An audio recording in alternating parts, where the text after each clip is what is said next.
Hey, what's going on, everybody? It's the CD guy, Johnny Z here. Thank you so much for tuning back into the channel. Thought I'd do something a little bit different and fun here today on the channel. I'm going to be going through album versus album matchups nominated by you guys over in the community tab. Thank you so much for so many great suggestions here for this album war video. And I could not get to everybody, but I did pick a handful here that I thought were really interesting and you guys might enjoy as well. And basically what I'm going to be doing is, taking these album versus album matches that you guys nominated and choosing my favorite of the two records, which is not going to be easy. You guys did not go easy on me here at all, so it's going to be a difficult challenge, but a fun one as well, so I can't wait to dive in. Let's get started. We're going to start things off here with two of the best new wave of British heavy metal albums of all time. I'm talking about Screaming for Vengeance by Judas Priest versus Number of the Beast by Iron Maiden. Two incredible albums released in 1982, and in the past this has been a very hard matchup for me, and a long time ago when I ranked the best albums from 1982 on the channel, I actually deferred to you guys as for which album was the best. I said you guys choose, because I can't do it. But, now I guess I have to pick one, right? Number of the Beast, of course, was the first Maiden record with Bruce Dickinson in the band, replacing Paul Di'Anno, and by 1982, Priest had really found their rhythm, and both bands, in their prime here, Bruce Dickinson and Rob Halford both sound amazing on these respective records, and both albums have, the twin axe attack going on, whether it be KK Downing and Glenn Tipton, or Dave Murray and Adrian Smith. And standouts for me on Number of the Beast include really the whole album. Invaders, very underrated opener, Children of the Damned, The Prisoner, 22 Acacia Avenue, the title track, Run to the Hills, Gangland is underrated, and then Hallowed Be Thy Name. And it's up against highlights from Screaming for Vengeance, such as, of course, Electric Eye, another great opener, Riding on the Wind, Bloodstone, Take These Chains, Pain and Pleasure, some great deep cuts there. Screaming for Vengeance, the title track, is one of my all-time favorite Rob Halford vocal performances. You Got Another Thing Coming, Fever, Devil's Child. I mean, two phenomenal records here, so hard to choose.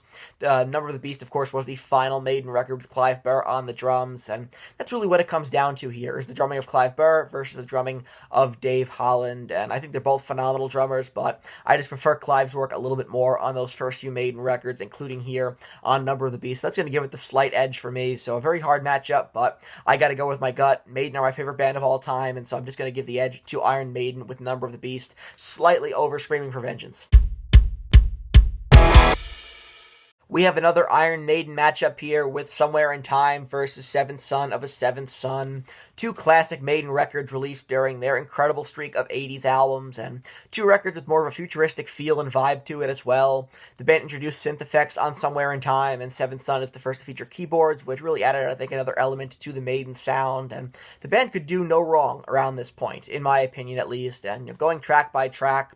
On Seventh Son, you have Moonchild, Infinite Dreams, Can I Play With Madness, Evil That Men Do, Seventh Son, The Prophecy, The Clairvoyant, Only the Good Die Young, Somewhere in Time. I mean, you have the de facto title track, I guess you can say, Caught Somewhere in Time, Wasted Years, Sea of Madness, Heaven Can Wait, The Loneliness of the Long Distance Runner, Stranger in a Strange Land, Deja Vu, and Alexander the Great, Ultimately here, I have to go with Seventh Son of a Seventh Son. It's my second favorite Maiden album of all time, and I feel like lyrically it's a bit of a stronger record here, as several songs were co-written by Bruce Dickinson, whose creative contributions were pretty limited on Somewhere in Time. Let's transition out to hair metal here with two great records. The first two from Cinderella, that being, of course, Night Songs, their debut album, and Long Cold Winter. Cinderella are a band that I think did their best work on their first couple of albums, and Night Songs is just such a fun debut record, and with standouts on here like the title track, Shake Me, Nobody's Fool is a great ballad, Nothing for Nothing, Somebody Save Me, Back Home Again, and then, the band kind of took a more refined approach, I think, with more range to it on Long Cold Winter.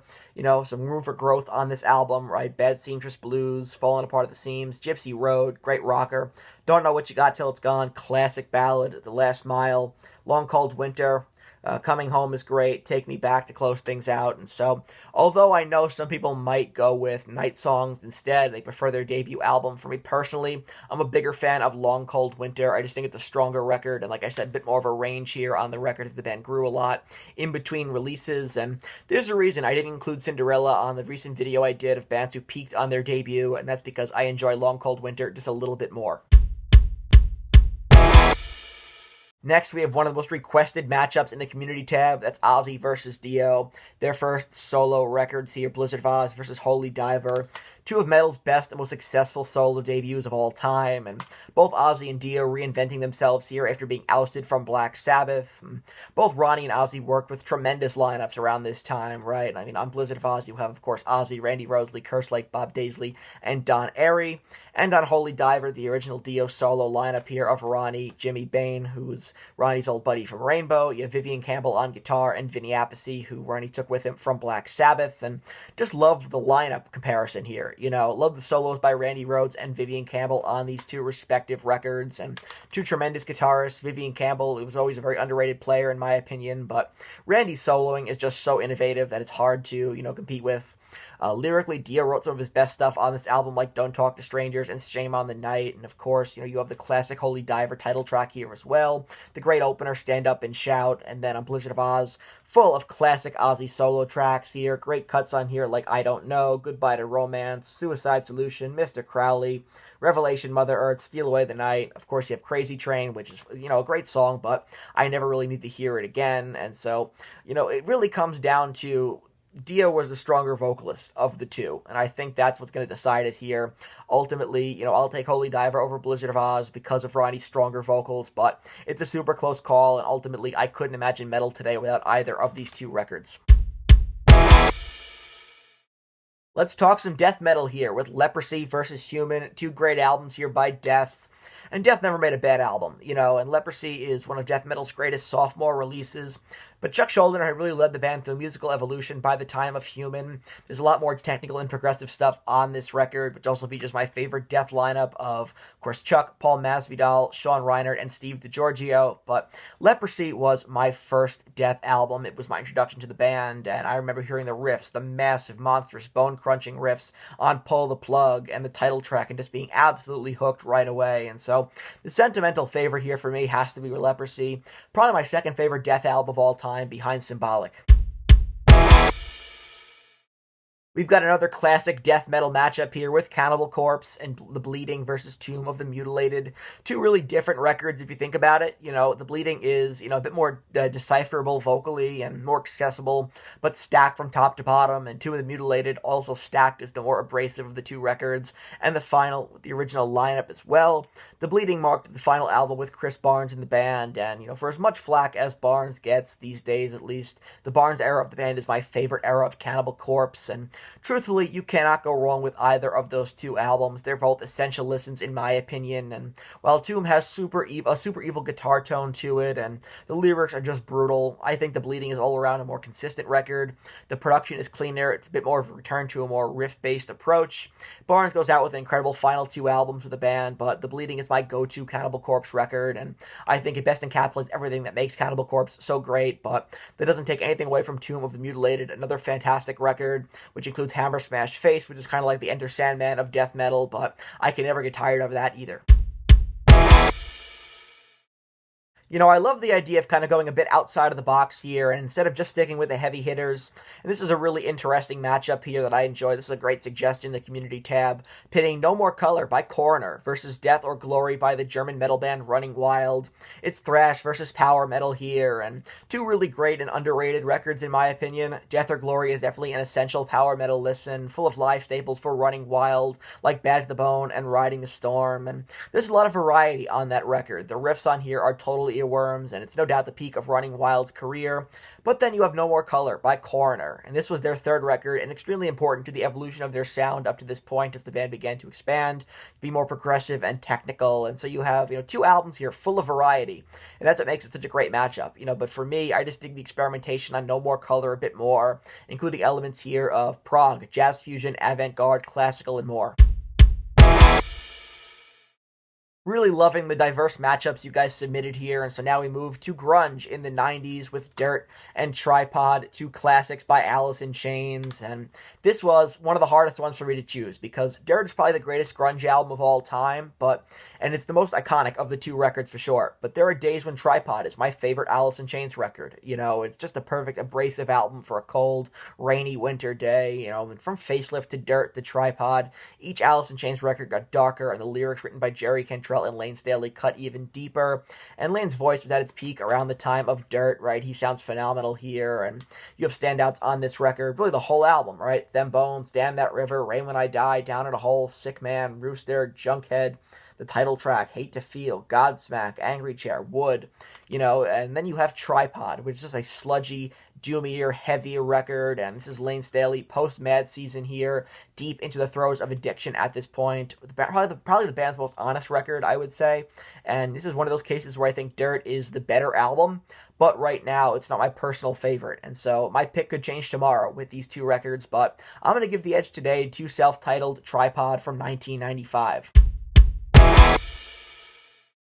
On to thrash metal here with Metallica and Ride the Lightning versus Master of Puppets, and I thought I was done having to choose between these two records after I ranked the studio albums of Metallica, but just when I think I'm out, you guys pull me back in, and so I have to choose once again between my two favorite Metallica records, and it's a tough call because these are two must-haves, I would say, for any thrash metal collection, but for me, like I said, I go back and forth all the time. Metallica grew so much between Kill 'Em All and Ride the Lightning, and you can definitely hear Cliff Burton's influence starting to rub off on the rest of the guys by this point, and Master of Puppets, on the other hand, is Cliff's swan song in the band before his death. And when ranking Metallica albums, this is really like 1A and 1B. And, if I could only have one, I gotta go with Ride the Lightning. I just think Call of Cthulhu is a slightly stronger instrumental than Orion, and Fight Fire with Fire is such a great album opener. So is Battery, but I think Fight Fire with Fire is a more aggressive track. Of course, you have, so many fantastic songs on Ride the Lightning, like the title track, For Whom the Bell Tolls, Fade to Black, which is very different for the band at the time, kind of stepping out of their comfort zone for the first time, with a more power ballad type of deal there. Trapped Under Ice, great riff taken from Exodus. Creeping Death, Call of Cthulhu, like I said, my favorite Metallica instrumental, prefer it to Orion, and even Escape, which, the band hated, I don't mind it, I don't think you can go wrong with either of these two records for me, but today, it's gotta be Ride the Lightning over Master of Puppets, but really a 1A and 1B situation, a very close call. More thrash here. This is a great matchup. We have Megadeth, Rust in Peace versus Slayer, Rain in Blood. It's two unrelenting albums full of incredible guitar work, whether it be from the guitar duo of Kerry King and Jeff Hanneman, or the duo of Dave Mustaine and Marty Friedman. And some of the band's best solos are on these records, respectively. Rain in Blood moves at breakneck speed. It does not let up one bit. As much as I love the work of the classic Megadeth lineup here of Mustaine, Ellefson, Menza, and Friedman, and tracks like Holy Wars, Hangar 18, Take No Prisoners, Lucretia, Tornado of Souls, and the title track. It's just so hard to go against Rain in Blood here, just such aggression on that record. Hard to match the aggression and the energy of early Slayer on those first few records, and especially on Rain in Blood with standouts like Angel of Death, Piece by Piece, Necrophobic, Altar of Sacrifice, Criminally Insane, Epidemic, Postmortem, Raining Blood.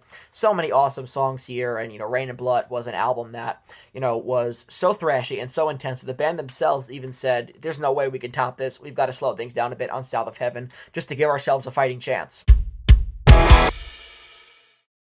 I just talked about this one the other day when ranking the studio albums of Guns N' Roses from worst to best, which I'll leave linked down below. If you guys did not check it out yet, they don't have a big catalog, but I think the ranking led for a lot of really interesting discussion in the comment section, so definitely go ahead and check it out if you did not see it already. But, when it comes to both of the Use Your Illusion albums here, personally for me, I think they just should have made one record, taking the best from both of these albums.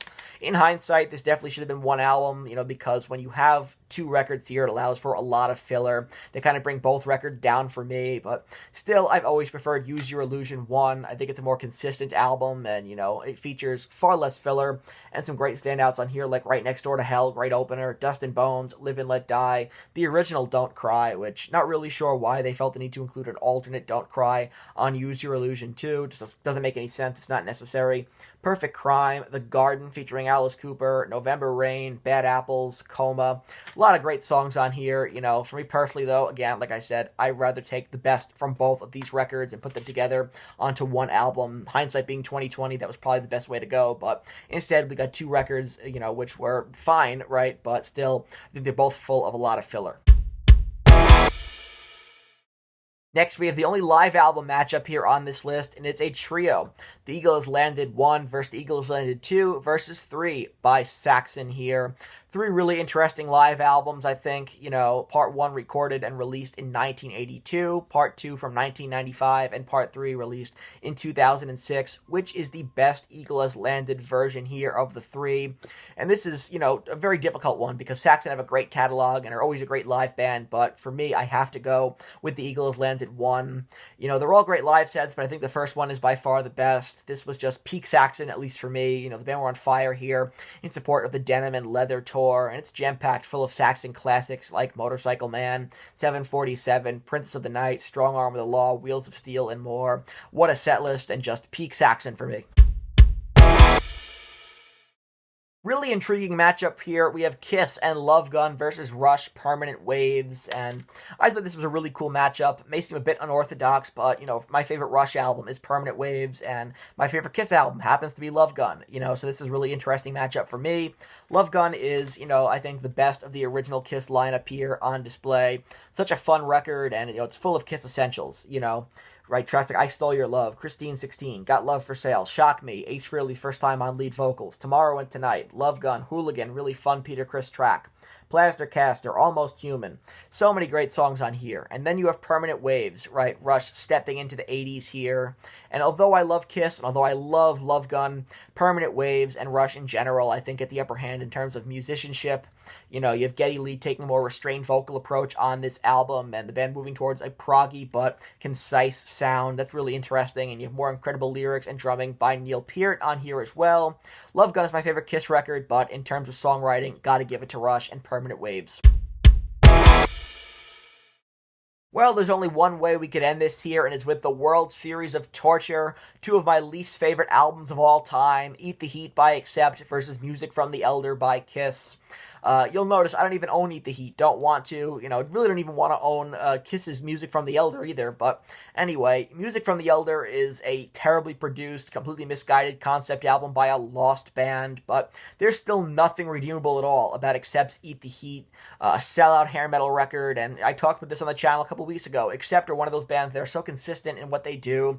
The last thing I want to hear them do is try their hand at a glam metal sound. It's just atrocious, and it's as bad on paper as it was in execution here, and so at least Music from the Elder has World Without Heroes and Dark Light.